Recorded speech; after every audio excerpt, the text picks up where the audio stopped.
Very good morning to all of you. Myself, Mr. Mabudur Rahman, Assistant Professor in Department of Food Engineering in Kekewak College of Food Technology, Nasik. Today, I will cover falling film evaporator. So, first of all, see that in falling film evaporator, we can say that the liquid it is fed at the top of the tubes in vertical tube bundle. The liquid is allowed to flow down through the inner wall of the tube as a film. As the liquid travels down the tube, the solvent vaporizes and the concentration gradually increases. Vapor and liquids are usually separated at the bottom of the tubes and thick liquor that is taken out. So here we are seeing here in the diagram A, that is the product, B, that is the vapor, C, that is our concentrate, D is our heating steel.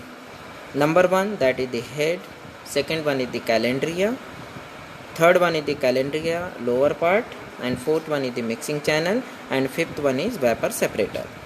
We know that short residence time, that at high temperature, feed preheated to boiling point, flows down tubes, hot vapor flows down also, vapor occurs, concentrate and vapor separated on exist from their base. So in this type of the evaporator that is illustrated in here in the diagram, the distribution of liquid in the inner wall of the tubes greatly affects the performance of this type of evaporator. So the falling film evaporator is largely used for concentration of fruit juices and heat sensitive material because of the low hold time. So the device that is suitable for scale forming solution as boiling occur on the surface of the film. So we can say that in falling film evaporator, liquid must be evenly distributed to tubes. A continuous wet film is needed all the way down. Feed is concentrated and is removed as liquid. Dry batches causes falling or blockage. Next one is our thin film evaporator. In thin film evaporator, we know that it is mechanically associated with our following heat sensitive viscous and falling process, that is our extremely short residence time, effective heat transfer, high turbulence, rapid surface renewal. So we can say that in this type of the evaporator, that will be evaporated fluid leaves through the top.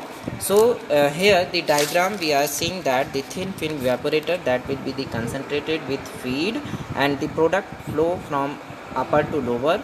Heat is also distributed here and then it will be converted into the vapor.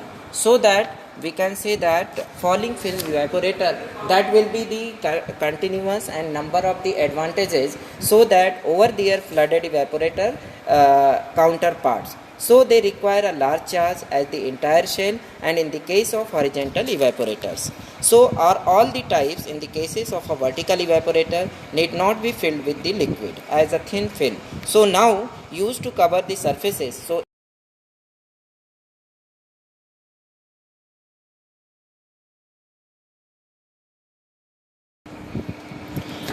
falling film evaporator also show improved heat transfer characteristics over their flooded counterparts, particularly in cases with low heat flux. A number of disadvantages exist, primarily being the corporate lack of understanding and the falling film evaporator compared to flooded evaporators, particularly for horizontal falling film evaporator. Furthermore, the fluid distribution of for horizontal falling film evaporator that have the challenges as the performance and is severely limited if an uneven distribution of film over the tubes is created. Thank you for watching. Once again, thank you.